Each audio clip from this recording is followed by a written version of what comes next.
Okay, अब हमें जल्दी से कैलेंडर का कॉन्सेप्ट कवर करना है, तो वो हम ट्रिक के थ्रू करेंगे और उसे क्विकली कवर करेंगे।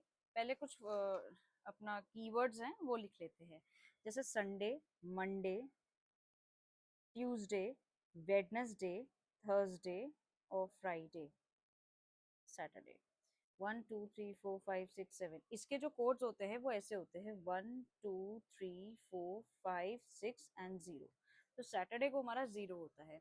इन द सेम वे हमारे पास कोड्स होते हैं मंथ के, अप्रैल, मई, जून, जुलाई, अगस्त, सितंबर, अक्टूबर, नवंबर, दिसंबर। ठीक है, तो इसे देखेंगे, याद कैसे करेंगे।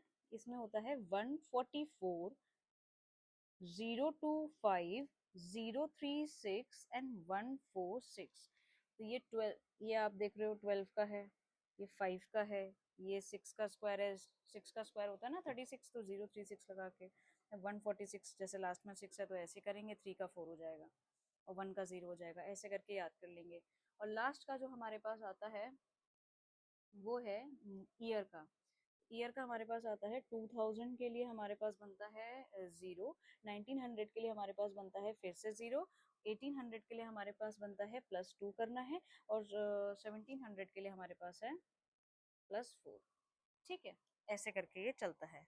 अगर आपको और 1600 करना है, ये सब करना है, तो -1 ऐसे करके चलते हैं वो, लेकिन उसे इग्नोर कर सकते हैं।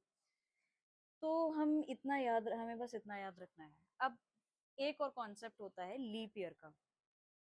ठीक है, लीप ईयर का कॉन्सेप्ट है। तो लीप ईयर का कॉन्सेप्ट क्या कहता है कि हर कैलेंडर, हर लीप ईयर अपने आप को कुछ सालों में रिपीट करता है। Repetition after time. तो रिपीटिशन का क्या है, लीप ईयर रिपीट कर रहा है 28 को, 28 ईयर्स में अपने आप को रिपीट कर रहा है। अगर लीप ईयर से एक पहला साल है, जैसे कि हम, तो जैसे कि हम एक एग्जाम्पल लेंगे यहाँ पे, जैसे मैंने लिया 2000, 2024 ले लिया, 2020 ले लिया, तो वो अपने आप को रिपीट कब करेगा, पहले हम देखेंगे कि पहले क्या बनेगा।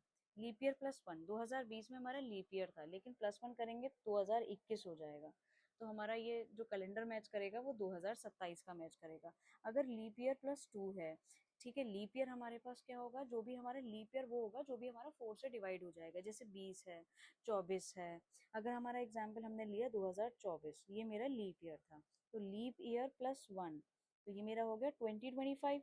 तो इसमें मुझे कितना ऐड करना है, 6 ऐड करना है, मतलब 2031 का जो कैलेंडर है वो 2025 के सेम है।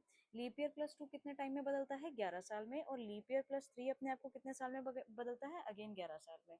लीप ईयर क्या है मेरा, 2024 है, इसमें मैं +2 कर देती हूँ तो मेरा हो जाएगा 2026। अब जो ये 2026 का कैलेंडर है, ये अपने आप को कितने साल में बदलेगा, तो हम इसमें 11 प्लस कर देंगे, तो ये हो जाएगा 37। तो 2037 का जो कैलेंडर होगा वो मेरा 2026 के इक्विवेलेंट होगा, और इसका आप अपने आप निकाल के देखना एक बार। ठीक है, अब हम जरा क्वेश्चंस को सॉल्व करते हैं।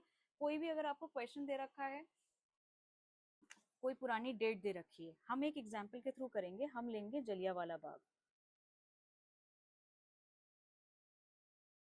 ठीक है, इसकी डेट क्या थी, ये हम सबको पता है, 13 अप्रैल 1919, यही इसकी डेट थी। अब इसे सॉल्व कैसे करना है, 13 अप्रैल 1919। अब देखो एक एक करके एक एक बॉक्स को सॉल्व करके दिखाऊंगी मैं। 13, जो ये 13 है, इसे 13 को हमें 7 से डिवाइड करना है। जब आप 17 से 13 को डिवाइड करोगे तो जो मेरा रिमाइंडर आएगा उसे आप यहाँ लिख दोगे। ठीक है, अप्रैल, अप्रैल का मैंने कोड दिया था, तो अप्रैल का कोड मेरा क्या था, 0144, वो आप याद कर लेना। तो यहाँ पे मेरा अप्रैल का कोड हो गया 0। क्लियर हो गया। तो 13 को जब 7 को मैं 13 से करूंगी तो ये मेरा 6 आएगा। और 19 के लिए मैंने क्या कोड दिया है, फिर से ऊपर जाएंगे और चेक करेंगे। 19 के लिए मैंने कोड दिया है 0, तो यहाँ पे मैं लिख दूंगी क्या, 0। अब जो ये मेरा लास्ट वाला बचता है, ये 19, ये वाला जो 19 बचता है, इसे मैं 2 भागों में डिवाइड करती हूँ।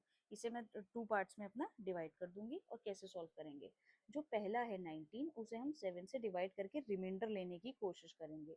जब आप डिवाइड करोगे 19 से, तो जो मेरा रिमाइंडर आएगा वो कितना होगा, 5। जो मेरा रिमाइंडर आएगा वो कितना होगा, 5। तो 7 2 14, 14 5 रिमाइंडर है। और जो दूसरा स्टेप है वो है कि आपको 4 के साथ इसका 4 के साथ आपको इसको डिवाइड करना है। जब मैं 19 को 4 से डिवाइड करूंगी तो यहाँ पे मुझे रिमाइंडर नहीं चाहिए, यहाँ मुझे क्वेश्चन चाहिए। तो 4 4 जा 16, तो मेरा क्वेश्चन क्या आएगा 16, तो यहाँ का रिमाइंडर उसका क्वेश्चन ऐसे करके करना है। तो यहाँ पे मेरा आंसर क्या आएगा 5 + 4। अब मैं इन सारी चीज़ों को ऐड कर दूंगी। जब मैं इन्हें ऐड करूंगी तो मेरा आंसर क्या बनता है, देखो भाई 6 + 5 और 6 + 4 15, 15 यहाँ पे बना, ये मेरा 15, और ये जो 15 बना, अब मुझे इसके साथ क्या करना है, कुछ नहीं करना भाई, 15 तो कुछ कर ही नहीं सकते। 15 को 7 से डिवाइड कर देंगे और जो रिमाइंडर आएगा मेरा, रिमाइंडर क्या आएगा 1 आएगा।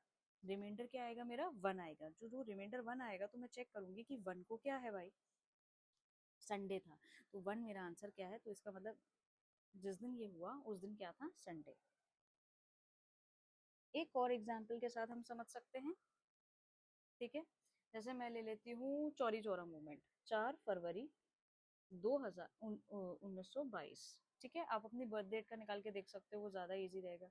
अब भाई मैंने आपको क्या बताया था पहले वाले उसमें, मैंने आपको बताया था कि जो पहला वर्ड होता है उसको आप 4 डिवाइड करते हो 7 से। अब ये क्या हुआ भाई, रिमाइंडर तो डिवाइड ही नहीं होगा, तो रिमाइंडर आप 4 ही लिख दो। फेबररी, फेबररी का जो कोड है वो है 4, फेबररी का कोड क्या है मेरा 4, तो ये भी प्लस हो गया। उसके बाद मेरा 19 का कोड क्या है, 19 का कोड है मेरा 0। और 22 को मुझे 2 पार्ट्स में डिवाइड करना था। पहले तो मुझे 22 को 7 से डिवाइड करके रिमाइंडर पता करना है, सॉरी रिमाइंडर 0 नहीं आएगा, ठीक है, रिमाइंडर पता करना है यहाँ पे, ठीक, पहला काम। और दूसरा काम क्या है, 22 को 4 से डिवाइड करना है, लेकिन यहाँ पे मुझे क्वेश्चन पता करना है, ठीक है। 4 5 20, पता चल गया मेरा क्वेश्चन क्या होगा 5। जब 7 सीधा तो रिमाइंडर क्या आएगा 1। एज सिंपल एज दैट, कोई टेंशन नहीं है। यहाँ पे प्लस कर देंगे 1, यहाँ पे प्लस कर देंगे 5, हो गया। क्या बचा, 4 + 4 8, 9, और 9 + 5 कितना बचेगा हमारा, अब हम 14, और यहाँ पे हम 7 से डिवाइड करेंगे, लेकिन ये तो डिविजिबल है तो इसका मतलब रिमाइंडर 0 हो जाएगा। और 0 के लिए हमने क्या लिखा था, सैटरडे, 0 के लिए हमने क्या लिखा था, सैटरडे, और यही मेरा आंसर है। So in this way you will solve it. और मैंने आपको लीप ईयर का भी बता दिया है कि कितने साल में वो रिपीट करता है, ये सब भी आपके सामने।